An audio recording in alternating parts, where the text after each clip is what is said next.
Friends, welcome back. तो yes friends, आज हम जो वीडियो देख रहे हैं उसका टाइटल है भारत का बड़ा कदम, India big step against China. तो फ्रेंड्स, वीडियो स्टार्ट करने से पहले अगर आप इस चैनल पर नए हो और आपने अभी तक सब्सक्राइब नहीं किया है तो सबसे पहले नीचे सब्सक्राइब के बटन को क्लिक कर लो, साथ में जो बेल आइकन है उसको भी क्लिक कर लो ताकि आपको हमारे सारे न्यू वीडियोस के नोटिफिकेशन मिल जाए जैसे हम अपलोड करें। एंड यस फ्रेंड्स, वीडियो देखने के बाद अगर पसंद आए तो करना लाइक और शेयर करना ये वीडियो अपने फ्रेंड्स और फैमिली के साथ। तो चलो फ्रेंड्स, स्टार्ट करते हैं आज का ये वीडियो। तो दोस्तों, आप सभी लोग जानते हैं कि भारत और चीन के बीच सीमा पर विवाद बना हुआ है। चाहे वो डेप्सोंग का इलाका हो, चाहे पेंगोंग झील का इलाका हो, यहाँ से चीनी सेना वार्ता लगातार, जो भारत के कमांडर हैं और चीनी कमांडर हैं उनके बीच वार्ता हो रही है, लेकिन फिर भी इन दोनों इलाकों से हटने को तैयार नहीं है। और इसके ऊपर वो भारत के करीब ही नए नए सैन्य बेस बना रहे हैं। इसके अलावा जो पुराने सैन्य बेस है वो वहाँ पर बॉम्बर्स की तैनाती कर रहे हैं, लॉन्ग रेंज स्ट्रेटजिक बॉम्बर्स या फिर डबल इंजन फाइटर जेट्स की तैनाती कर रहे हैं, यानी कि पूरी तैयारी कर रहे हैं भारत के खिलाफ में। ऐसे में भारत भी अपनी तैयारियों में जुटा हुआ है, चाहे वो सैन्य तैयारियां हो चाहे वो दूसरी तैयारियां हों। लेकिन एक काम और कर रहा है भारत, क्या कि चीन पर लगातार प्रेशर बना रहा है और चीन को नुकसान पहुंचाने की भी कोशिशें भारत कर रहा है आर्थिक तौर पर। ऐसे में चीन पर भारत ने एक बहुत बड़ा प्रतिबंध लगाया है, जिससे कि चीन पर बेशक बहुत ज़्यादा असर पड़ने वाला है, क्योंकि चीन इस तरीके से अरबों डॉलर कमा रहा था भारत से। और ये कोई सामान बेचकर नहीं कमा रहा था भारत को, जी नहीं, सिर्फ किराए से। कौन सा किराया था, मैं आपको सबको डिटेल से बताऊंगा। तो दोस्तों, आप सभी लोग जानते हैं कि भारत चीन पर अलग अलग तरीके से प्रतिबंध लगा चुका है, चाहे वो चाइनीज़ ऐप हो या फिर कुछ कुछ हद तक चाइनीज़ इंपोर्ट पर भी हमने प्रतिबंध लगाया, या फिर हमने उन पर टैरिफ ज़्यादा लगा दिया है, उन पर टैक्स ज़्यादा लगा दिया, जिससे कि वो भारत में महंगे हो चुके हैं और उनका बाजार भी घटा है। ये बात हम सभी लोग जानते हैं। फिर हमने वीवो आईपीएल, जो मतलब कि वीवो को आईपीएल से अलग कर दिया, यानी कि हम लगातार नुकसान पहुंचा रहे हैं चीन को। लेकिन एक तरीका चीन का ऐसा था कि आप जानकर आश्चर्य होंगे कि चीन भारत को ना तो कुछ चीज़ बेचता था ना कुछ लेता था, और उसके बावजूद भी वो भारत से अरबों डॉलर कमा रहा था। आप सोचेंगे ऐसा क्या कर रहा था? देखिए, भारत सालाना करीबन अरबों डॉलर का तेल इंपोर्ट करता है, मतलब कि गल्फ कंट्रीज से। लेकिन जितना भी तेल इंपोर्ट होता है उसमें उसे सऊदी अरब जैसे कि हम तेल खरीदते हैं उनसे, उसे भारत लाने में जो टैंकर इस्तेमाल होते हैं बड़े बड़े, वो सब चाइनीज़ टैंकर्स होते थे ज़्यादातर। जी हाँ, 50% कहा जाता है कि चाइनीज़ टैंकर ही होते थे। और वो इस तरीके से किराया कर कर पैसा कमाते थे भारी भरकम। भारत से भी पैसा कमाते थे और सऊदी अरब से पैसा कमाते थे। तो भारत ने बड़ा ही इंटेलिजेंट फैसला लेते हुए क्या कहा है कि अब चीन के झंडे लगे हुए जितने भी ये टैंकर होंगे, चाइनीज़ ओनर होंगे जिनके टैंकर के, ऐसा नहीं कि सिर्फ, क्योंकि अगर सिर्फ चाइनीज़ फ्लैग्ड टैंकर बैन लिख देता तो एक तरीके से वो फ्लैग हटा देते और उनके ओनर ही चाइनीज़ रहते। लेकिन उनके ओनर भी चाइनीज़ नहीं होने चाहिए, उन पर फ्लैग भी चाइना का नहीं लगा रहना चाहिए। तब जाकर ही वो एक तरीके से ऑयल इंपोर्ट करेंगे उस कंट्री से जो नॉन चाइनीज़ टैंकर भेजेगा भारत को। ये बहुत बड़ा फैसला भारत ने लिया है। इससे क्या होगा, चीन को देखिए दो तरीके से फायदे होते थे। एक तो जिस कंट्री से तेल लेकर जा रहे हैं उससे पैसा मिलता था, जिस कंट्री को एक तरीके से एक्सपोर्ट कर रहे हैं उससे ही फायदा होता था। तो दो तरफा फायदा भारत ने खत्म कर दिया है। और आपको बता दूं कि भारत दुनिया में तीसरा सबसे बड़ा ऑयल इंपोर्टर है, जिससे चाइना अरबों डॉलर कमाता था। भारत ने बहुत ही गहरी चोट चीन पर की है और चीन को डेफिनेटली इससे बहुत ज़्यादा नुकसान पहुंचेगा। और ये भारत आने वाले समय में और भी ज़्यादा कार्रवाई करने वाला है। कहा जा रहा है कि आने वाले समय में और भी जो इस तरीके के रास्ते चीन ने अपनाए हैं, बिना भारत को सामान बेचे भी पैसा कमाने का, उन पर भी भारत चोट करने वाला है। और उम्मीद की जा रही है कि जो बड़े बड़े कंस्ट्रक्शन मशीन होती हैं उन पर भी बैन लगाने की बातचीत हो रही है। काफ़ी अच्छा वीडियो था। और जैसे हमने कहा था कि जब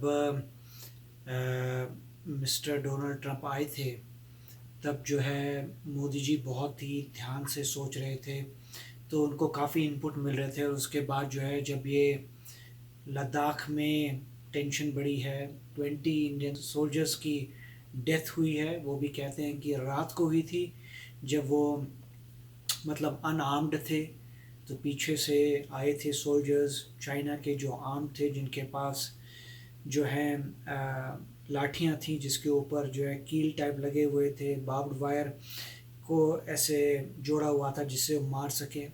और उससे जो है काफ़ी कैजुअल्टीज़ हुई हैं वहाँ पर भी, यहाँ पर भी। हमारी एटलीस्ट मिनिमम 20 लोगों की डेथ हुई है। तो इसके बाद जो है डेफिनेटली मोदी जी ने पूरी कोशिश की होगी अपनी स्ट्रैटेजी टीम से पता करने के लिए कि कैसे रिस्पांस देना है और वो हर डिमेंशन से एक रिस्पांस आ रहा है। तो ये अच्छी बात थी कि जब ये टैंकर कह रहे हैं, मुझे लग रहा है ये बात कर रहे हैं ऑयल टैंकर्स की, जो ऑयल टैंकर्स जो हैं शिप से आते हैं।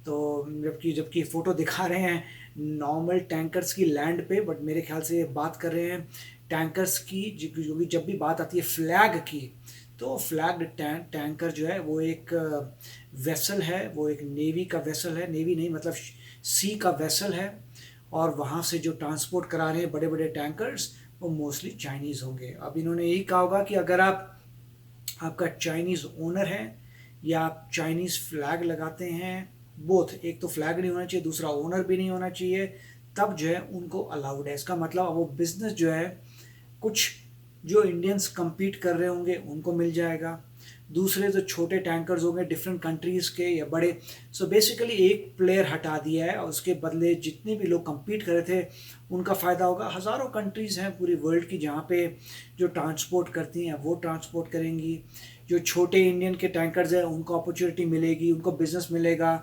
और इवेंचुअली जब बिज़नेस मिलता है तभी आप प्रॉफिट कमाते हैं और बड़े टैंकर खरीदते हैं। तो बहुत ही अच्छा डिसीजन लिया है। और नॉर्मली मतलब हर लेवल पे, जैसे वी चैट को बैन किया गया है, टिकटॉक को बैन किया गया है, यूसी ब्राउज़र को, और जितने भी क्रिटिकल ऐप्स थे, कई तो काफ़ी बड़े बड़े ऐप्स थे, उनको बैन कर दिया। तो वो एक पावरफुल स्टेप था। और अब जो है यूएस ने भी डिसाइड कर लिया है कि 45 डेज़ मेरे ख्याल से डोनाल्ड ट्रंप ने दिए हैं कि 45 डेज़ में टिकटॉक यूएसए में बैन हो जाएगा। एक ही ऑप्शन है, अगर टिकटॉक बेच दे अपने यूएस एसेट्स किसी अमेरिकन फर्म को। और ऐसा कह रहे हैं कि माइक्रोसॉफ्ट अभी लगा हुआ है खरीदने में, मगर कोई नेगोशिएशन में माइक्रोसॉफ्ट लगा हुआ है, मगर कुछ बात नहीं बन रही है। और ये डेडलाइन आ चुकी है कि 45 डेज़ में अगर नहीं हुआ तो टिकटॉक और मेरे ख्याल से वी चैट भी बैन हो जाएंगे। अब वी चैट जब बैन होता है तो प्रॉब्लम ये होती है कि चाइना में मेरे ख्याल से हर चीज़ बैन है सिवाय वी चैट के। तो अब ये अगर आप सोचते हो ओ माय गॉड आप बैन कर रहे हैं, बट ये लोगों को पता नहीं होता कि चाइना में क्या अलाउड है। चाइना में व्हाट्सएप अलाउड नहीं है, चाइना में ट्विटर अलाउड नहीं है, तो चाइना में सिर्फ वी चैट ही अलाउड है। तो देखिए उन्होंने तो ऑलरेडी बैन कर दिए हैं यूएस के प्रोडक्ट्स, ठीक है। तो यहाँ पे जो चाइनीज़ अमेरिकन्स हैं वी चैट के ज़रिए बात करते थे, अब वी चैट अगर चले जाएगा तो वो लोग बात नहीं कर पाएंगे, उनको अब फिर कोई ऐसा सॉफ्टवेयर नहीं मिलेगा जो कॉमन हो फ़ोन्स के ऊपर। फिर आपको ट्रेडिशनल तरीके से करना पड़ेगा, जैसे फ़ोन कॉल करते हैं, फ़ोन कॉल करिए, बात करिए, तो डेफिनेटली ये स्टेप बैक होगा। और यहाँ पे जो भी, जैसे मान लीजिए जब वी चैट की बात आती है, एक समय पे हमने भी कोशिश की थी बहुत पहले कि वी चैट का अकाउंट बनाएं, बट जब भी वी चैट का अकाउंट बनाते थे उसमें इतनी सारी चीज़ें पूछता था कि हमें लगता था ये तो घपले वाली बात है, फ्रैंकली कह रहे हैं। उसके बाद उसमें ये भी था कि अगर आपको चाहिए, फिर बाद में ऐसे चेंज हो गया कि आप कोई चाइना का बंदा लाइए जो आपको वाउच कर सके, जो आपको वैलिडेट कर सके, फिर हम करेंगे, तो वो भी प्रॉब्लम थी। उसके बाद जब इंसान ये सब प्रॉब्लम देखता है तो वो बोलते चलिए मैं कॉन्टैक्ट करता हूँ, तो आपको पता लगेगा कोई भी यूएस में उनका फ़ोन नंबर नहीं था कि वी चैट का कि आप कॉल करें और किसी से बात करें। उनकी एक बस ईमेल सपोर्ट था, और ईमेल में जितनी भी हमने ईमेल भेजी उसका कोई रिस्पॉन्स नहीं आया। तो काफ़ी समय से ऐसा लग रहा था कि वी चैट जो है यूएस से एग्जिट करने की कोशिश कर रहा है, क्योंकि जब आप क्रिएट करने की कोशिश कर रहे हैं आपका अकाउंट, आपके अकाउंट में हर्डल्स आ रहे हैं, वो नहीं वैलिडेट कर पा रहा, तो कोई भी मतलब वी चैट का सपोर्ट आपके पास अवेलेबल नहीं है यूएस में, ना फ़ोन है, ना ईमेल का कोई रिस्पॉन्स करता है, और ना ढंग से आप यूज़र क्रिएट कर पाते हैं। तो अल्टीमेटली अब देखेंगे क्या होता है, 45 डेज़ का पता चल जाएगा। अभी जितने बचे, मेरे ख्याल से 10 दिन पहले आया होगा, 35 डेज़ बचे हैं, 35 डेज़ में पता चल जाएगा नेट रिज़ल्ट क्या होता है। और अगर माइक्रोसॉफ्ट ख़रीद भी लेता है तो डेफिनेटली जो टिकटॉक के यूज़र्स हैं शायद माइग्रेट कर पाएँ माइक्रोसॉफ्ट टिकटॉक पे, पर देखना पड़ेगा कैसी ब्रांडिंग होगी, क्या होगा। तो मगर काफ़ी अच्छा वीडियो था और इसे अच्छा लगा पता करके कि इंडिया डिफरेंट डिमेंशन से जो है रिस्पॉन्ड कर रहा है। तो यस फ्रेंड्स, बहुत ही अच्छा वीडियो था। बता रहे हैं कि हर वे से जो पॉसिबल है, जहाँ पे उनको लगता है कि इट वाज नॉट फेयर, तो स्टेप्स लिए जा रहे हैं ताकि जो पैसे जा रहे थे चाइना को वो बंद हो जाए।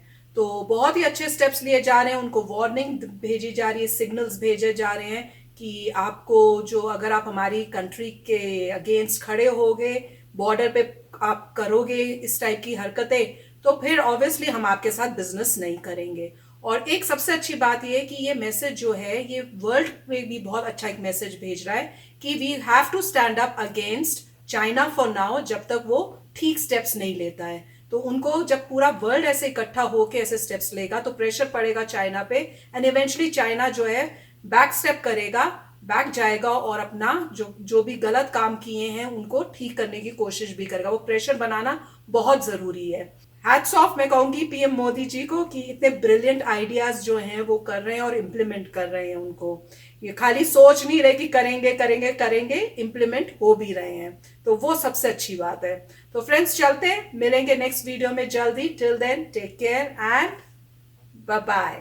तो अगर आप मेरे इस चैनल पे नए हो तो जल्दी से सब्सक्राइब के बटन को हिट करो और बेल आइकन को क्लिक करो ताकि आपको मेरा जब नया वीडियो मैं लगाऊं आपको उसके बारे में जल्दी से पता चल जाए।